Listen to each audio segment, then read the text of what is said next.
Pada satu ketika dahulu, desa Angsa terkenal dengan keanekaragaman burung-burung yang berkicau-kicauan di tepi Sungai Bising.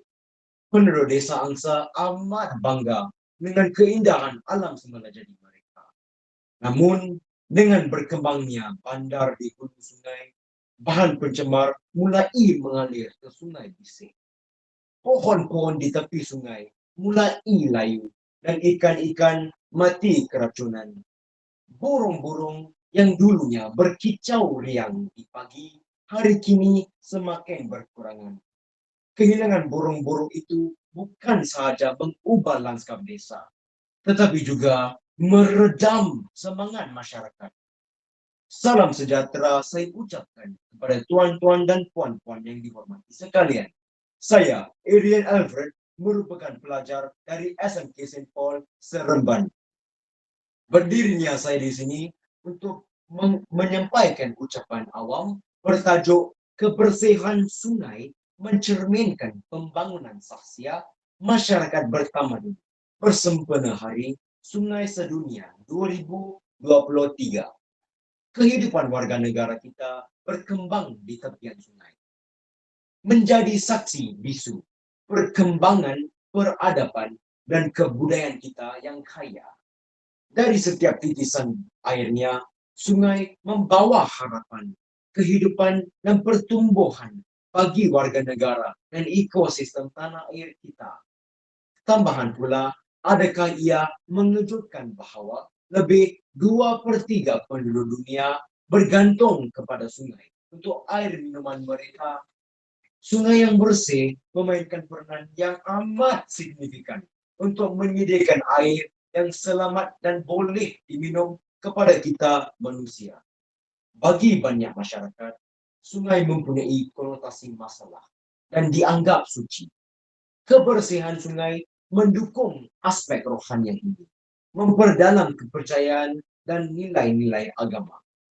Kesedaran tentang kepentingan menjaga kesucian sungai mencerminkan tanggungjawab kolektif masyarakat terhadap alam sekitar.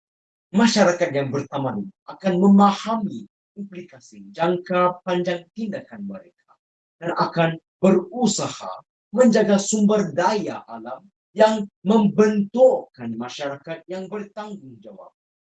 Para hadirin sekalian, ingin saya berkongsi artikel dalam akhbar berita harian pada 13 Jun 2023 yang bertajuk 29 sungai dikenal pasti tercemar tahun lalu. Bilangan ini amat menggeramkan. Dengan adanya pengetahuan yang mendalam mengenai kepentingan sungai, mengapakah perkara ini masih berlaku?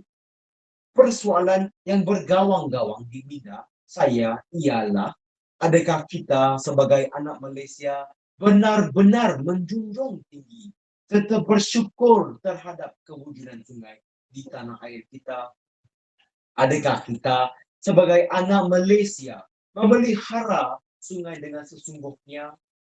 Margaret Mead, ahli antropologi budaya Amerika, sering berkata bahawa kita tidak akan memiliki masyarakat jika kita menghancurkan alam.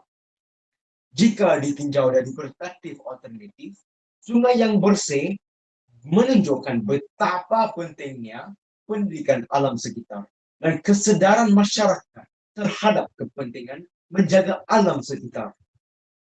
Pendidikan dan kesedaran ekologi mengenai sungai dan ekosistemnya mengajarkan masyarakat tentang keseimbangan alam dan bagaimana tindakan manusia dapat mempengaruhi keseimbangan ini.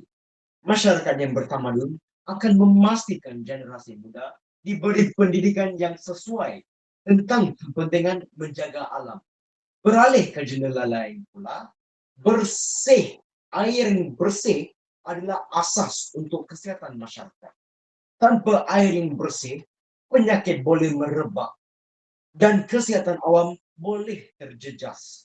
Jika kita mengabaikan masalah kesihatan sekecil ini, lama-kelamaan bisa menjadi masalah besar. Persis kata paribasa, sedikit-sedikit, lama-lama menjadi bukit. air yang bersih dari sungai memastikan bahwa kesehatan fisikal masyarakat, karena ia mengurangkan risiko penyakit yang berkaitan dengan air yang tercemar. Selain itu, persekitaran alam yang bersih dan tenang di sekitar sungai juga memberi manfaat kepada kesehatan mental masyarakat, menawarkan tempat untuk relaksasi dan bermeditasi. Sungai sering menjadi tempat berkumpul masyarakat.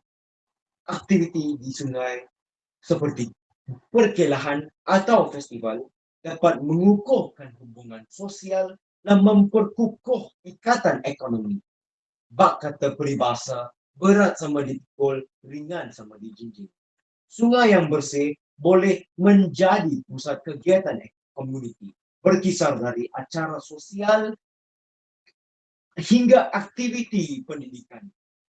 Aktiviti sedemikian ini dapat memperkukuh hubungan di antara ahli komuniti dan memajukan semangat kebersamaan.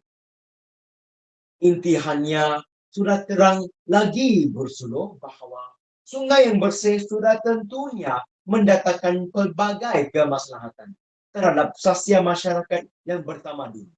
Telah menjadi kewajiban suci setiap penduduk di bumi ini untuk memastikan bahwa air kristal kita kekal tidak tercemar oleh sentuhan pencemaran yang jahat. Tanpa kebersihan, kehidupan tidak bisa bertahan.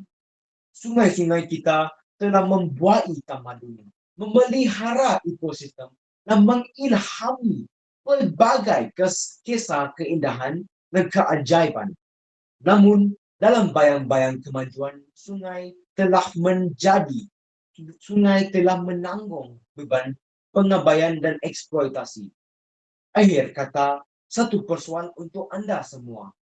Adakah kita akan membiarkan talian hayat kita layu atau bangkit dalam keazaman kolektif untuk menuntut semula daya hidup sungai kita? Tepuk dada, tanya selera. Sebelum saya mengakhiri bicara, marilah kami menghayati serangkap pantun yang menaburkan keindahan sungai. Berkilau-kilau batu permata, indah warnanya sangatlah elok. Sungai indah dipandang mata, alir airnya berkelok-kelok. Sekian, terima kasih.